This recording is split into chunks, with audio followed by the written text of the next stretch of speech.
one and all, and welcome back to Let's Play Kona. This is your hostess, Liberty! Yo! And we are going to play. Yeah.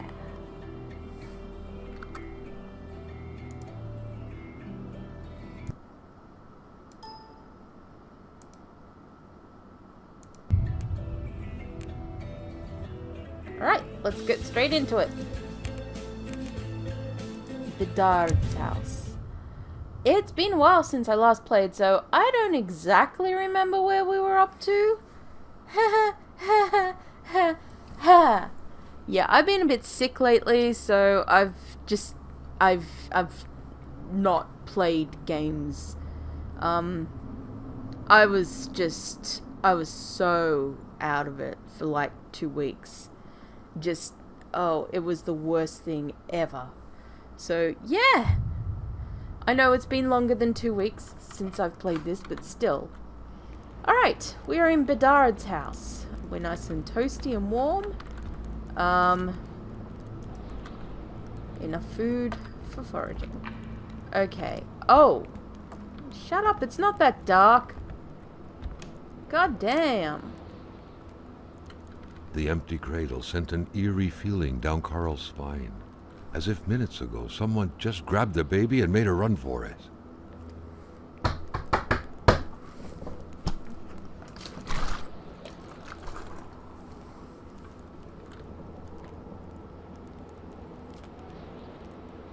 Alright, let's, right.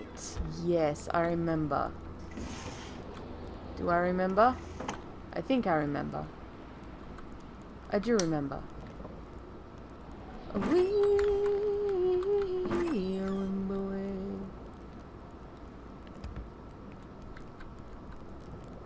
Love of religion and ancestors was rooted deep inside the hearts of Canadians of old, to which the Bedards appeared to be closely related.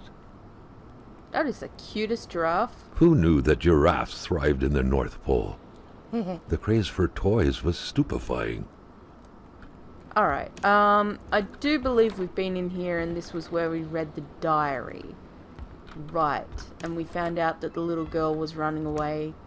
Wanted to run away because there was that guy that she liked. Yes, okay. It's all coming back to me. When I touch you like this, when I hold you like that. It's hard to believe, but it's all coming back to me. Okay. Am I under stress? I don't think I am. Am I under stress? Eastern Atemipek. Atemipek! Bedard's house. Bedard's abode. Alright. I guess, let me back in. Let me back in. What the fuck? Let me back in for a sec. Let me check my map. Might as well get warm while I'm checking. Alright. J for journal. Yes. Alright.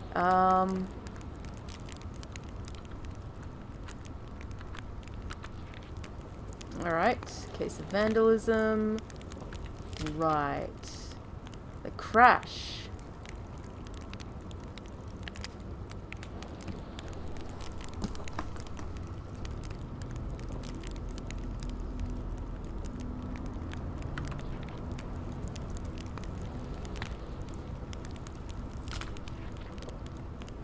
Okay. The cold mystery. My client's dead.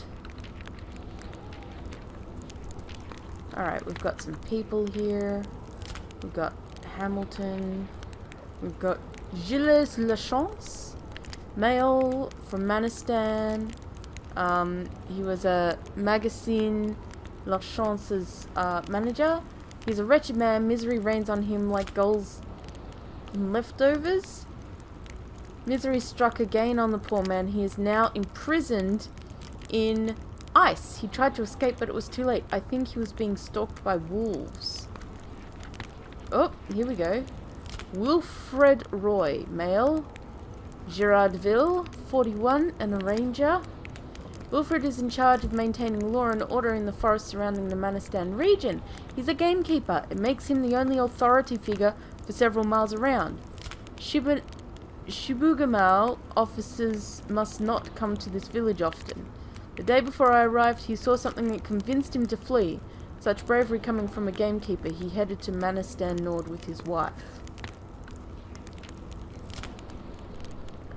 Jean Roy, a novelist. Got my hands on a little piece of literature authored by Jean Roy. Confined in the far north, she left her worrying imagination run. How can she live a normal life while writing such things? The day before I arrived, she and her husband left their home in a hurry. Still don't know why. Oh, that was her writing. Oh. Jean-Luc Bedard, notary. It would appear a good notary knows William Hamilton pretty well. Not surprising, the rich man must always know the notary of his village well. After all, he needs him to get the law on his side when he wants to exploit poor workers. Lucky for them, the Bedards went to visit their grandmother in Luc Saint-Jean. Sylvie Bedard, housewife. Sylvie is the unfaithful spouse of the notary and caring mother of 3. Unfortunately, she has an illegitimate child on the way, that's right. She left with her family to visit her mother-in-law in Loxengin. Is it worse to face your mother-in-law while pregnant with an illegitimate child, or to deal with the strange events happening here? Marie Bedard, the schoolgirl, she's 8. Smart little girl sharing bedroom with her older sister Marie-Jean. Wait. I'm sorry. You named your daughter Marie and your other daughter Marie-Jean. Really? Do you really lack that much imagination? Her diary shows her intelligence, nothing exciting about her stories except her adventures with her friend Martin.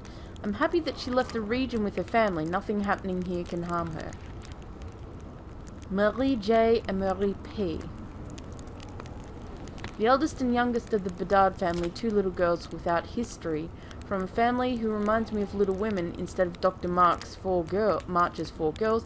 We might one day tell the story of Notary Bedard's 3 girls, but it would probably be a much less exciting story.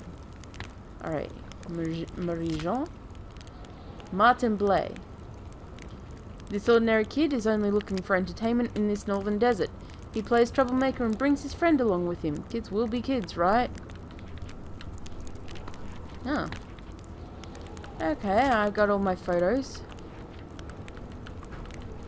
Because I'm the best photographer. Okay. So, map. Where are we? We're here. We're going up... Okay, so we went to Roy's house. We're going to Lachance's house next. And then we'll go up to Blay. Okay, so we went to the cabin. Lachance. Alright.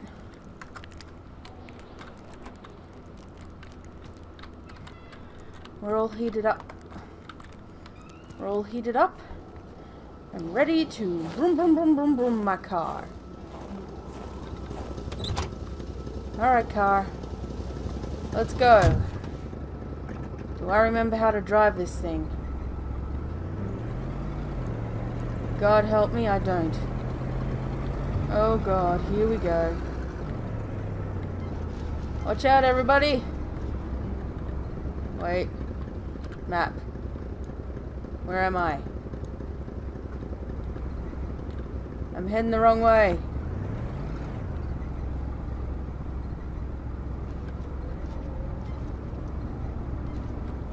Okay. Whoop, whoop, whoop. Forward. Okay. Okay. Okay. Alright. Map. Whoa. Slow down, Nelly. Oh, shit, Nelly. No. No, wait. What? I'm so bad at driving. Slow down! Nelly! Nelly, go slow! Alright. Where am I? I'm past the Lachance house. Fine. Fine. Fine. Fine! Fine. Fine. I guess we're going around the lake. Yeah, let's do that. That sounds like a smarter idea. Oh my god, there's a sign. There's a sign. Okay, we're going. Oh, back up. Gotta go around the tree. Up. Oh, I'm so good at this. Oh, my driving skills leave much to be desired, don't they? Alright, let's go around.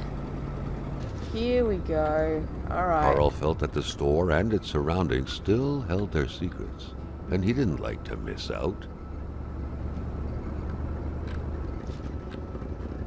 What are you trying to tell me, game? Get your ass back there and find the shit that you're supposed to do? Well, guess what? No. No. Oh, goddamn. Goddamn diggity doo dah day. Come on. You can do this. You can do it.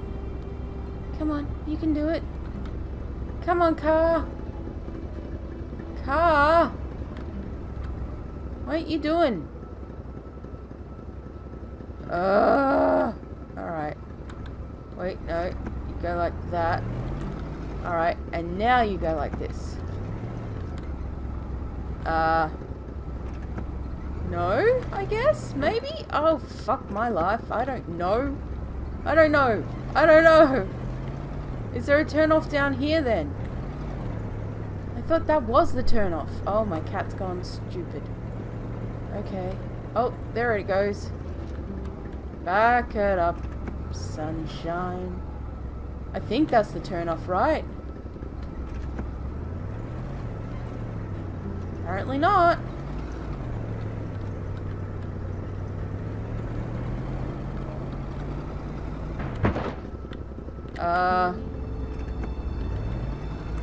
I mean, that's certainly a bridge.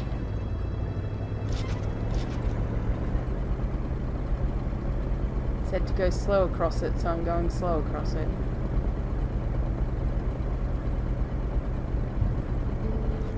Okay, I'm in Western Atamipek.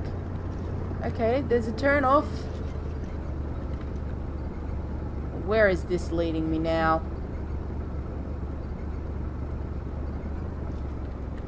Alright, slow down. Map. Where the hell? Oh.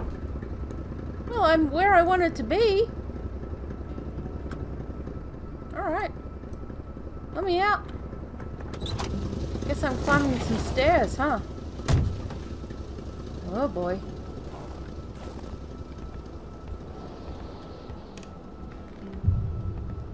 Dr. Beaupre's clinic. Alright. Get to the doctor's hut.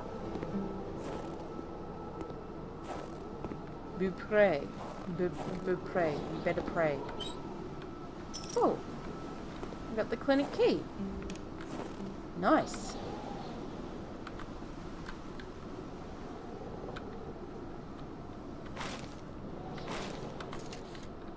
Nice. There should be a law forbidding doctors from falling sick. You're an idiot. Medical emergency in town. The doctor there is sick. I'll be back soon. If he dies, I won't be returning. I'll have to replace him. Wow. In spite of Dr. Beaupre's goodwill, the place didn't look much like a physician's office. It could easily be mistaken for a sewing shop. Well, I suppose we start a fire in here. We didn't start the fire. Isabelle Beaupre. You gonna leave your wife here? I'm not coming back, honey. That's nice.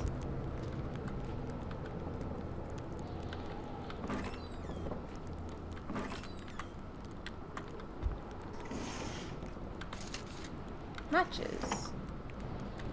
Oh?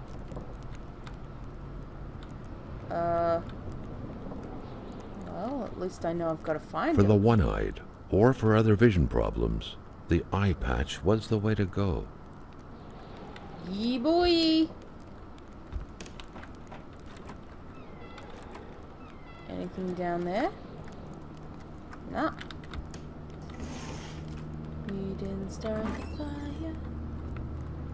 Carl got the trembles as he imagined the excruciating pain that kind of scalpel could no doubt inflict. Within these miserable walls, patients probably felt more like in a slaughterhouse than in a doctor's office.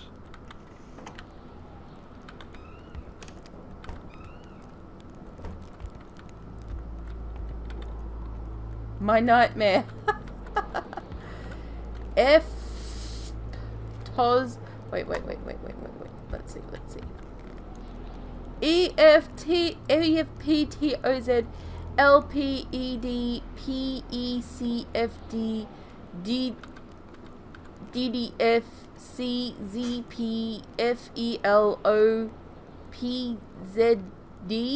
Shit. Yeah. 2025. DEFPOTEC. Yeah. Oh, hey. Deltoid pectoral major. Oh, it's got it all written there. The doctor is apparently fascinated by history. Earth doesn't look this big from here. Ha ha ha. You're a dickhead. Store in a cool, dry place with a constant temperature, they said. I mean, I guess it's cool and dry. I guess. Ooh. Medical kit. Oh, no. Of course, if they give you a medical kit, that means you're going to have to use it for some reason.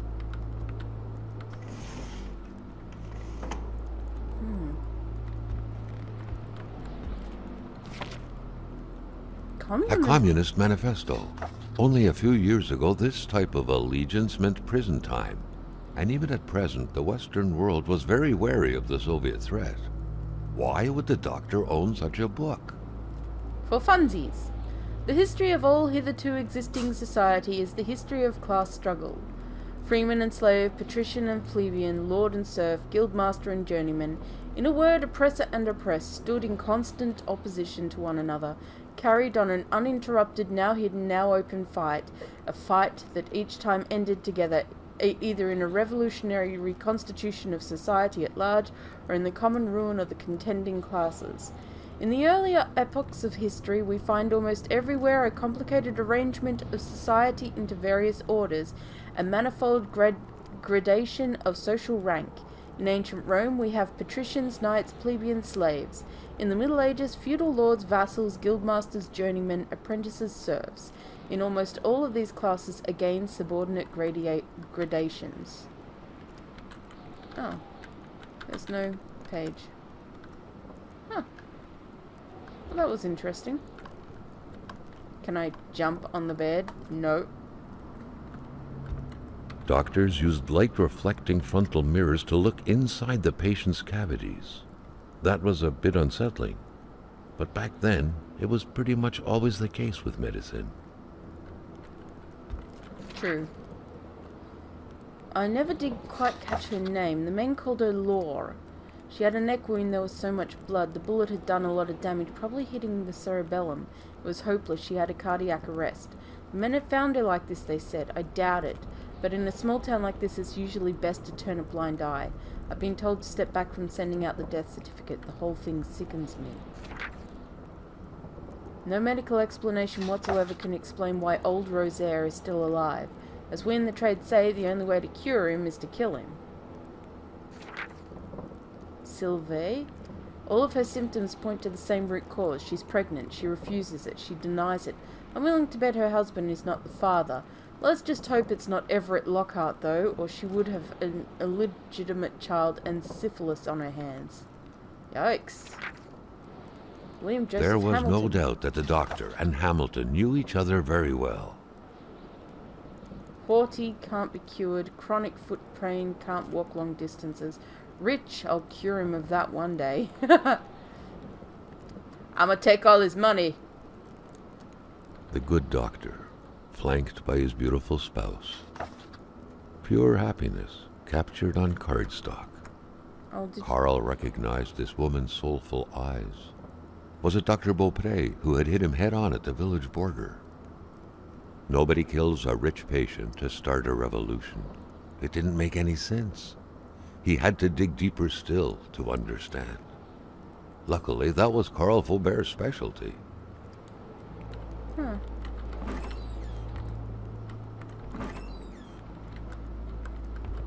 Potatoes in the cupboard? I don't know why it said it like that. I'm sorry.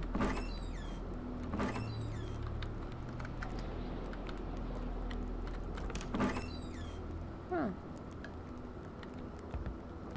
Oh my god. What the fuck? Dear Lord Almighty, what happened here? Someone had lost a few liters of blood here. Carl's first thought had been a lumber accident. Someone's hand cut by a saw, or a hunting accident. In any case, whoever had lost all this blood couldn't have gone far. Perhaps they were already dead. Damn, son. That's messed up.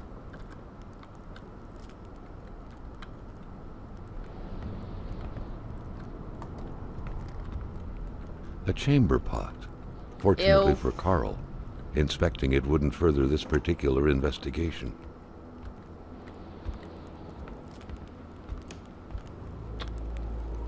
Well, I mean, we've looked in everything here.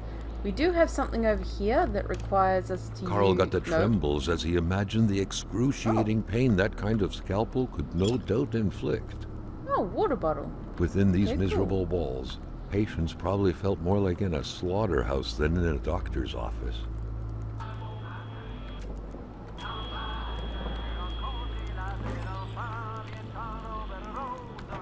Alright, well.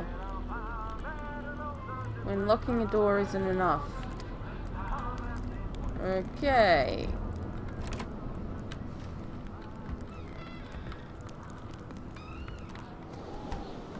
Let's have a look around the place a bit.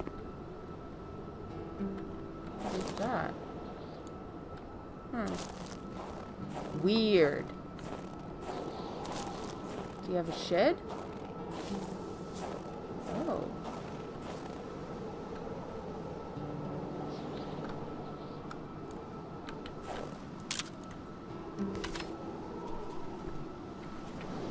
Wolves. There's wolves in them there hills.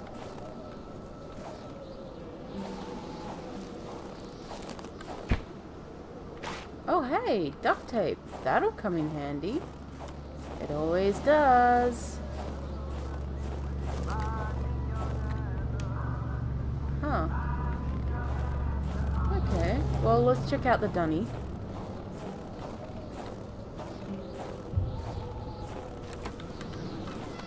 Oh, what's this? Oh, a lantern. Nice. Wait. Gotta get a tunny pick. Keeping that. That's important.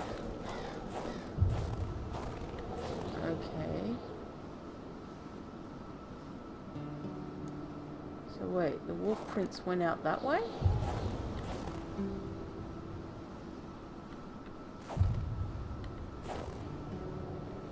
And footprints come in this way. Those weren't mine, were they? They might have been. I've been walking around a lot. Do I leave footprints? I think I do. Alright. Oh! Oh, the wolf was... The wolf was here.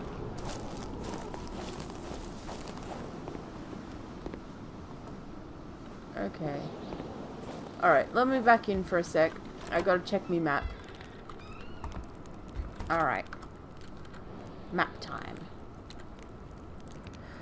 Alright, I'm here. Okay. If I go back down a little and around, I can go to Old Rosaire, Blovin, and the Moth.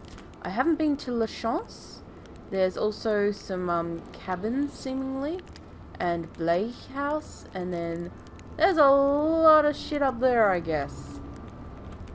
Alright. Let's go. We all heated up. We all ready to rumble. We all good to caboose. Where'd I put my car? A car. Where Carl are... felt like he knew the doctor now. His belongings had spoken lengths about him. But what Carl had heard worried him.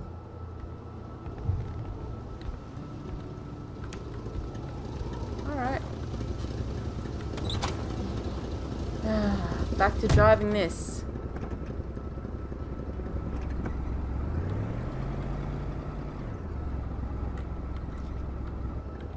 No, that's not...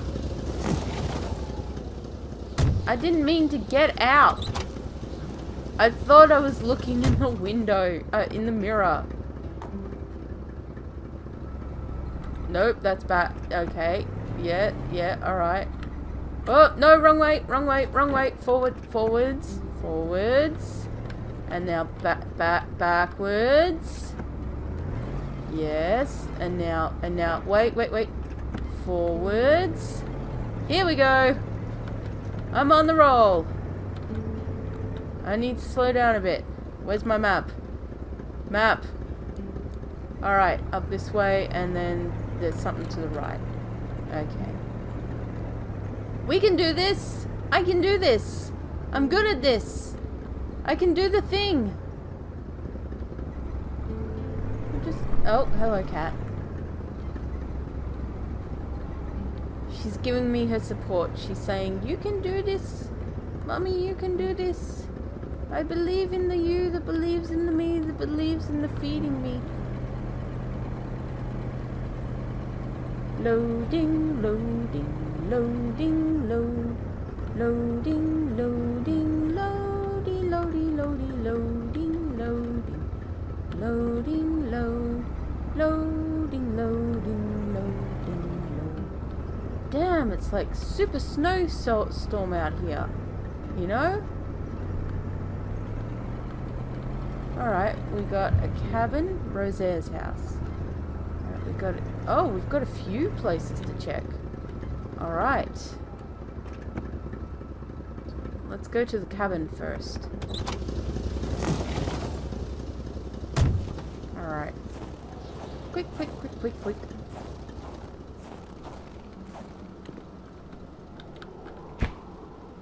Matches. Won't say no. Won't say no to a couple of matches. Oh, I haven't got the key. Alright, fair enough. Guess I gotta go inside the house.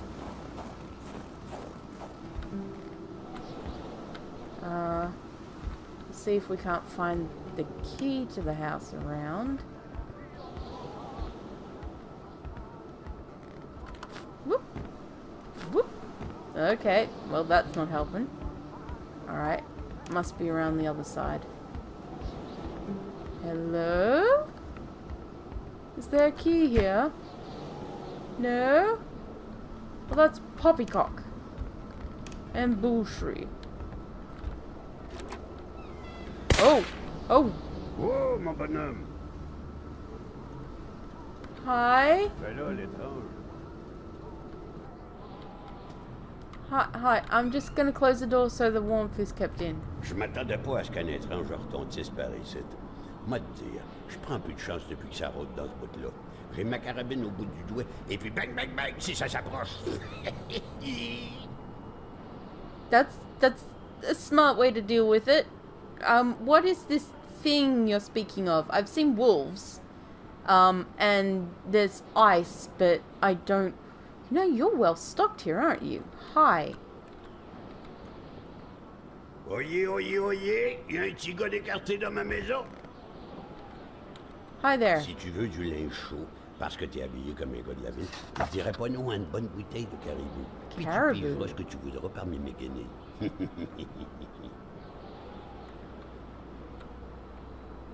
Do I have caribou? Is it in my truck? Oh. Oh. I'm reading. Là, c'est le Wendigo. Ouais. Oh god, not a Wendigo. Un guerrier qui devient un loup pour se venger de sa grosse peine. Et No, that's not the legend. Wendigo don't turn... No. They...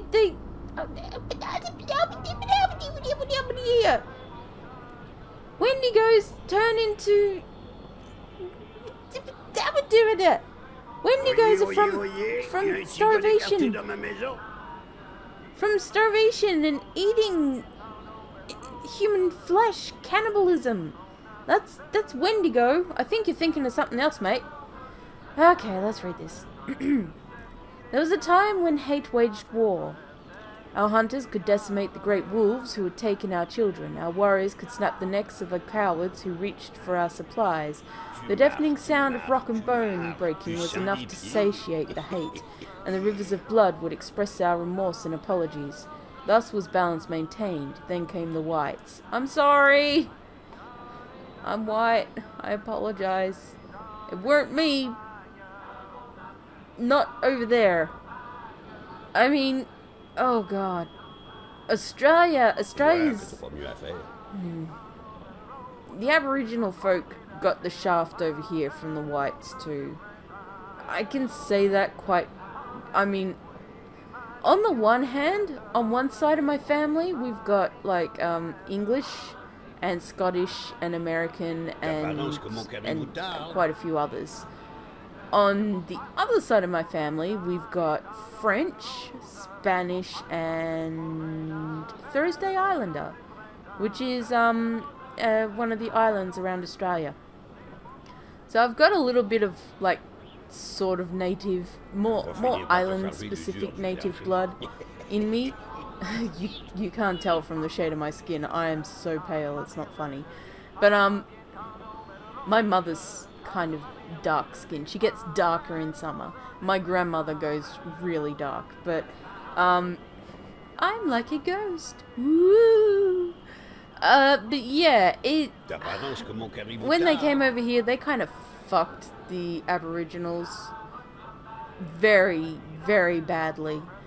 And like, it was, even now, there's a lot of problems with the Aboriginal community, thanks to a lot of the influence that we've put on them. It's slowly getting better. I mean, we have the National Apology Day, and we have grants and stuff for descendants from the Aboriginals, but like there was the whole thing where a generation of children was stolen and taken from their families because they had lighter skin. So obviously they couldn't stay with the Aboriginal, their parents.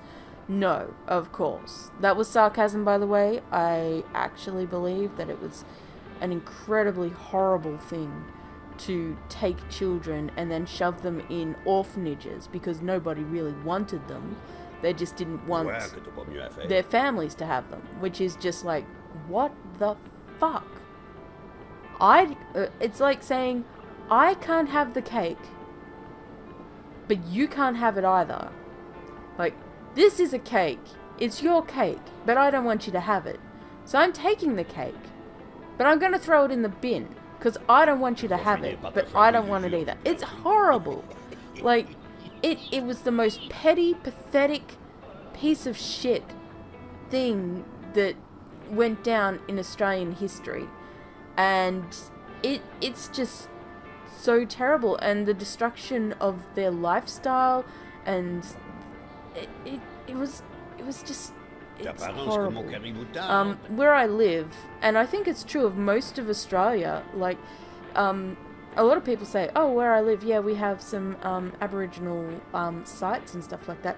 But if you think about it, most of Australia is that way. There's not a town anywhere, I'm sure, that doesn't have something like that nearby. But definitely where I live, there are some caves and stuff like that where there's Aboriginal paintings and Aboriginal sites and stuff.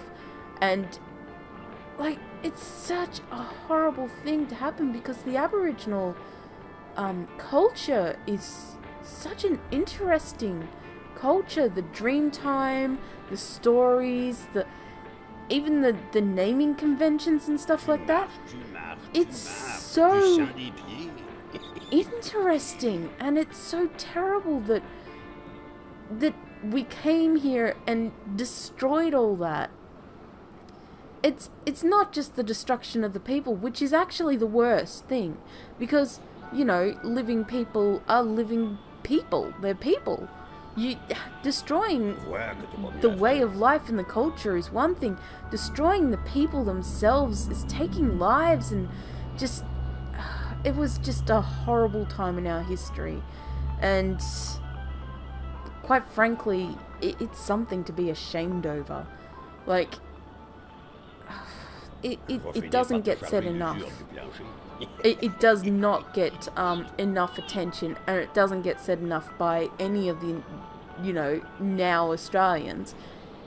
But we fucked them over so badly that they're still having repercussions from it in their culture and the way that they survive and that. It's just such a horrible thing.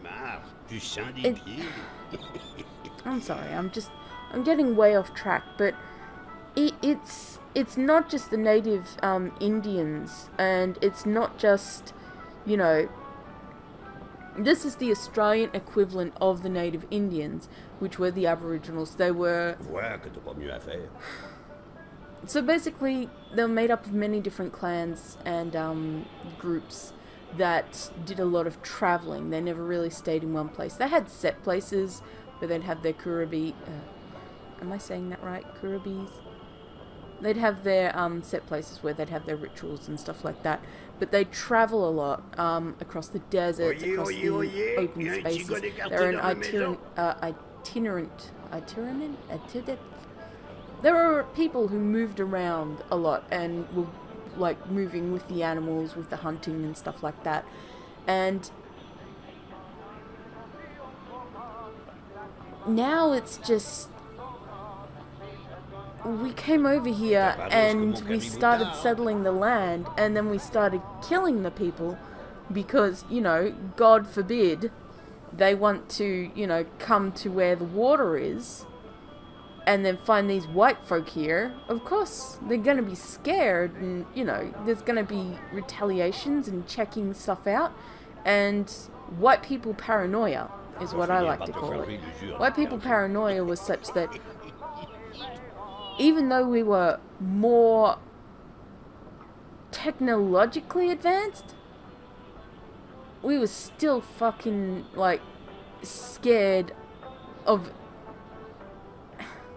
It's like, I think it's a lot of what happened in America with the guns and shit like that nowadays. There's this feeling of having to be better than anyone you might possibly come up against. In that you're paranoid that the guy is gonna get you. Just not anyone in particular, just a person or someone outside that you don't know. And the key word there is don't know.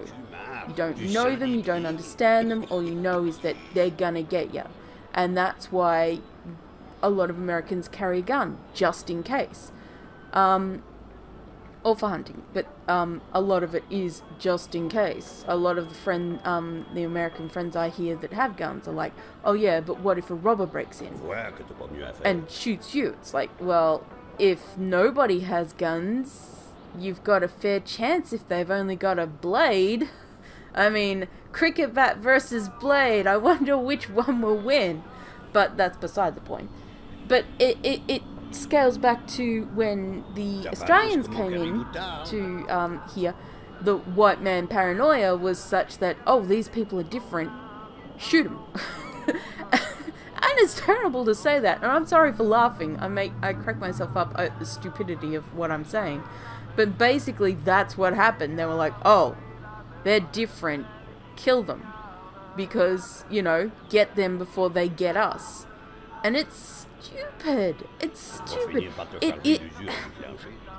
It's understandable because they did go to a lot of countries around or before that period when they were settling around the world. They went to other countries where other people had already set up civilizations and did have actual force behind them to attack. And, like in the American people, the Native Americans, I mean, they did try for peace first, to be fair. But there were some clans? I don't think clans the right word. Tribes. There were some tribes that were more aggressive than others. But, you know, they went to India and Asia and that, and they found, you know, a people who had actually evolved weaponry and evolved the ability to attack back and repel invaders, sort of thing.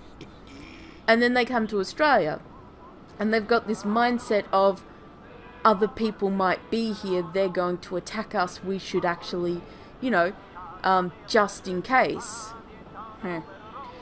And yeah, when scouts and that came out to see what was going on, they got, you know, shot or killed, and others reported back, these people are hostile, they're going to kill us. So of course it turned into a bumfuckery of craziness and slaughter and racism and just bullshittery, and then of course the government got in hand and they started settling Victoria and New South Wales, all the greenery spots, because most of you who aren't in Australia probably don't know this. Most of Australia is desert apart from around the edges, right? So, I mean, there's a lot of scrublands and bushlands and stuff like that don't get much rain, but still do get rain.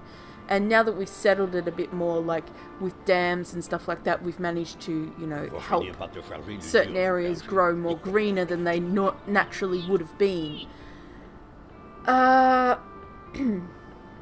But naturally, Victoria, Queensland, and, well, most of Queensland. I mean, some of Queensland. I mean, there's rainforests in Queensland. Most people don't realise that. If they think of Australia, they think very hot places, lots of desert, but also, you know, livability there as well. And when tourists come over here, they don't actually go into the desert areas.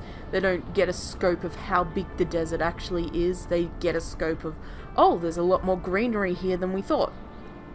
And that's all around the bottom edges. There's some, you know, around the other edges on the other sides and stuff like that. Like, there's some in South Australia. That's where our huge orange orchards and that are, like the Mildura district. But yeah, it's usually just around the edges of Australia that you find a lot of greenery. This episode's just going to be Australiana, a lesson. I'm sorry, but it's a subject that is near and dear to my heart, and a lot of people don't know about it. But a lot of people don't realise that, yeah, the itinerant tribes or clans would come to the wetter areas of Australia during summer in order to cool down and stuff. And suddenly there's these white folk camped out where they used to be, building towns, cutting down all their trees, killing their kangaroos, god damn it. Don't be shooting my kangaroo. God, I sounded really awkward just then. Don't be shooting my kangaroo, mate. I'ma shoot you with my punji stick. Didn't have punji sticks. But yeah, it was terrible, because they come here and they'd be like, wait a minute, our land is gone, there's these white infestation on it, the fuck are we gonna do? And so they started, you know, some people did make overtures of peace, some people make overtures of war. Eventually they got, you know, told, okay, well, you can't do this, you can't do that, blah, blah, blah, blah, blah, you're a subpar citizen. I will say, thankfully, Australia didn't have as long a history of subjugating the natives as America did. But that's probably because we were already in, like, the late 1800s, early 1900s, when Australia was cultivated properly and started to grow as a nation. So, by that point, the rallying cry in America of slavery is wrong and stuff like that was starting to propagate. Same with the women voting. Australia was quite quick with that, with getting the women votes on board. Not as quick as some countries, but not as slow as others. America. um, sorry, but it is something. It's something. So yeah, and then came the stolen generation, where a lot of inbreeding had, well, not inbreeding, like, I'm talking like we're cattle or something, but a lot of, relationships had, popped up between because when races start to mix, then that's when a lot of, bow chicka wow wow starts happening, and, well, I say bow chicka wow wow. I neglect to mention that there were a lot of rapes and taking of the daughters of tribes and that, and making them like their maids, live-in maids sort of thing. You know what I mean. I'm raising my eyebrows suggestively here. Where they were used basically as sex slaves or sex servants, pretty much. And it was horrible. And then the children would be born and they'd be of a lighter skin tone.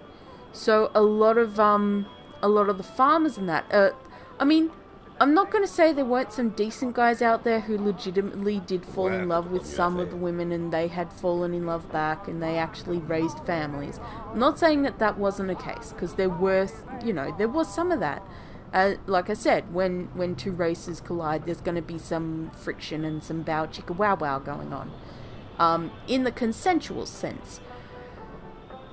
Unfortunately, there was a lot of bow chicka no-no going on, and the children of that, the children were taken.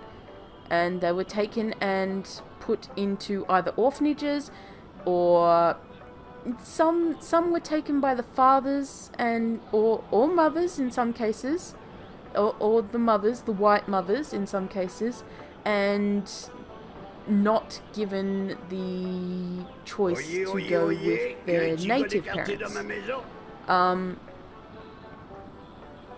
And there's a good movie on it called The Rabbit Proof Fence, if you ever want to see something about that. It's quite sad and very much a sad movie. Keep in mind, if you do go to see it, it is not 100% fact. It is based on facts.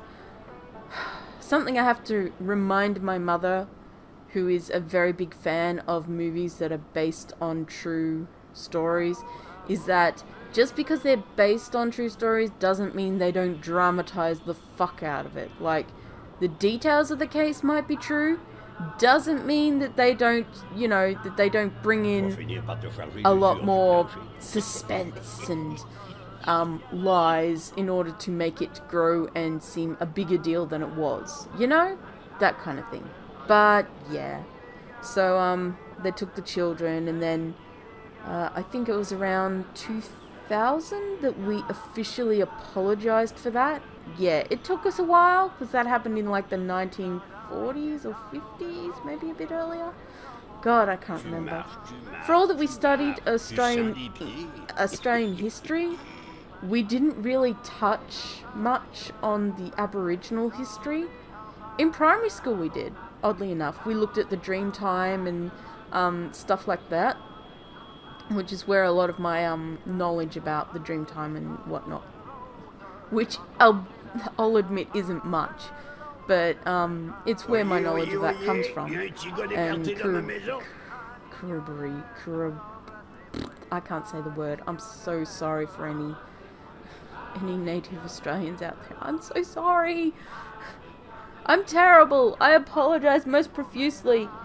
Yeah, they didn't know that they, that's where I learnt that. But in high school, Australian English was basically, and this is a huge failing on part of the Australian school system at that point in time, is that it focused for 3 solid years on the Eureka Stockade. With a little bit of, other history like the Second World War and stuff like that. and Gallipoli and whatnot. Oh boy, don't get me started on those topics because I will talk even more. I should just do a podcast or something where I just talk about this sort of shit. Yeah. But yeah, so it's basically that. I've talked for about half an hour just on this topic. I'm so sorry. Alright, let's get back to the Wendigo.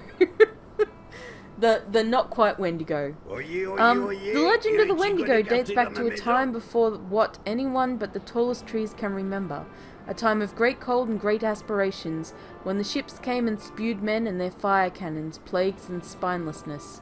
Balance broke forever. The dead were piling up in our ancestral lands. Too many bodies covered in moss, too much blood spilled on our stone. Our bone-breaking hate did not suffice any longer. One day, a young warrior who had lost everything, nieces, brothers, parents, and hope, fell to his knees in the middle of a small clearing covered in the blood of his fiancée, killed after having crossed the path of some whites passing by. He had seen everything and called out to the Great Spirit, called out to him with words that came so naturally to him, words that could only create a great river of blood and guts, and a terrifying roar of screams. He called out to him for a force that no one had before. He became Wendigo. The whites were decimated under the icy claws of the Wendigo. The great tide of blood even pushed a few ships back out to sea, but the Wendigo was not yet done with his vengeance, for as long as the heart of one of his fiancée's murderers still beat in Cree territory, he would prevail. The elders say that it was the force of the ancestors returning to nature that turned the young warrior. In this clearing, where many ancestors had been buried in centuries past, a clearing now covered in blood spilled unjustly in a time where too many bodies were being buried, the ancestors heard the cries of the young warrior. Only in remarkable time like this could the Wendigo have been born. His vengeance satiated, the warrior became Wendigo. The warrior become Wendigo went to rest forever. His frozen heart melted and disappeared, much like real snow come spring. The storm that had befallen the Cree lands faded as well. There was much celebration. Balance had been restored, but the whites came back too. White hatred is never justified by rock and bone turned to dust. They arrived by the hundreds, armed with guns and torches, burned down every village, raped every woman, smashed the head of every newborn, tortured every man that fell into their grips. Sounds about right. Never before had unbalance been so deep for the Cree peoples, and never since it has been told that one should be satisfied with the rivers of blood brought by hatred, despite the wrongfulness done to them. Because remarkable hate comes at far too steep a price. The Wendigo was never invoked again, but in the hearts of the Cree people remain a fear that one day a young warrior will once again call out with remarkable hate, because they know, through the wisdom brought by this legend, that the Wendigo would prevail, but that this victory would come at great cost. The whites would come back, the whites would rule, none would be spared. Yep, sounds about bloody right, that does. Comme la belle rose de la tulipe, qui se donne au yard sur le mercredi des cendres. C'est-tu pas effrayant, cette histoire-là? Never heard that story. Ah, la belle pétarade. En 17 que c'était. Et le Kaiser, il se souvient de moi avec ma belle carabine. Bang, bang, que je lui disais. Bang, bang, bang. Ah, le bon temps.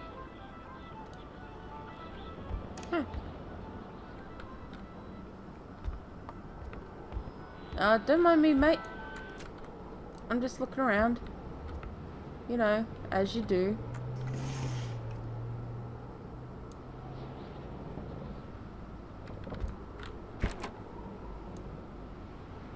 Anything I can steal? Nope. Have I got something better to do? I don't think so, buddy. Oh, hey! Is this your toilet? Ben oui, une couche. Je peux-tu tout faire en même temps, toi?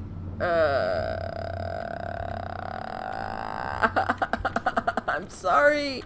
I'm sorry I even looked. Touche pas à ça, l'enfant. Tu pourrais te faire mal.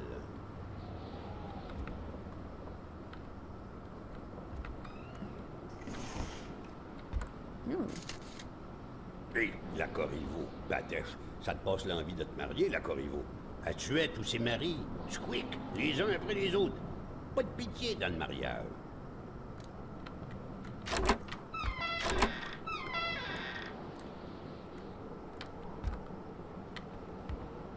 Never heard of that story. Don't mind me. I'm just looking through your shit. Je vais finir par te charger l'usure du plancher. Yeah, funny. You're a funny bugger, aren't you? Yeah, you are. Funny old man. Oh, you got some stuff here, I tell you what. C'est encore beau. Tout ce qui est vieilli est bien meilleur. Ew. I question your sanity, dude. C'est vrai, le jeune, que tu te promènes quasiment en bobette. Une bonne police, ça te ferait pas de tort. Mais je vais te dire une chose. Dans ton coin de pays, comme par ici, Wow. tu bien sans rien. I Et guess oh, that's my caribou! next stop then, eh? I need to get the caribou. Mon beau bonnet du beau temps. Puis ma ceinture, où ce que je glissais mon flasque. Le monde tournait plus rond quand on s'habillait tout de même. Que donc, ça ouvre l'appentis. Prends-la, je m'en fous. Perds ton temps dans mes déchets tant que tu rapportes du caribou. I'll bring you some caribou, old man. But first I want to check out your shed. I've got to show some gameplay in this before before I end, or people will get angry. They'll be like, Liberty, you took the whole bloody thing away. Alright, show me what you got. Show me what you got in your shed. Close the door, please. Thanks. Oh, don't tell me I've got to show my lantern.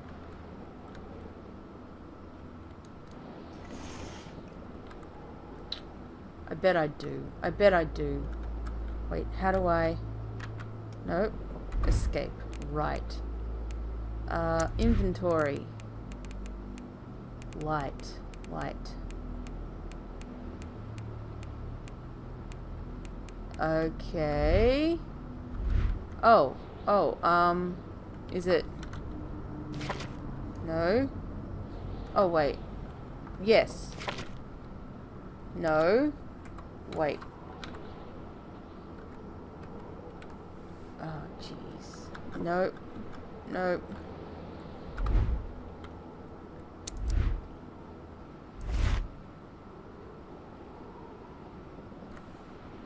F? There we go. Flashlight, of course. Empty gas can.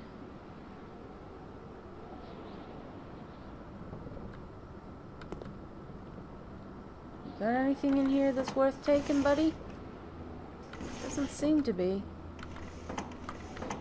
Well, he did say it was just junk in here.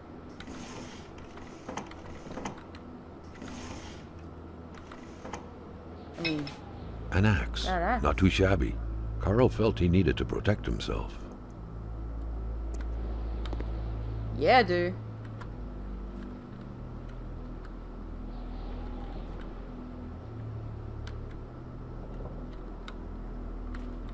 Huh. Alright, I got an axe. Boom, baby! Wasn't talking to you, cat. Alright, do I have some caribou back here? What do I want to deposit? Deposit the pliers, the empty bottle, the gas can, the duct tape for now, the water bottle. No, I think we're okay for now. Steak? Sure, okay. What do we want to withdraw? Do we have any caribou? What's that? Beer bottle? Nope. Alright, fair enough. I got an axe, motherfuckers. I got an axe. Okay, I think that's just a woodshed down there. Let me just drive down a little bit and have a look. Nope, okay. Well, I've got a feeling we're coming back here. What with the whole caribou thing. So, I think it'll be fine.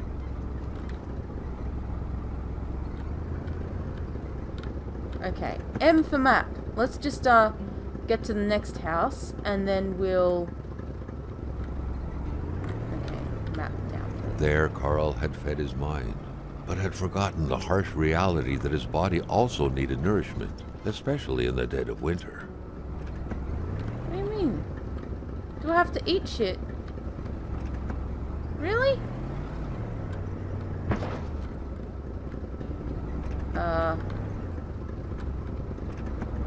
Excuse me. Yeah, M? I'm turning this way?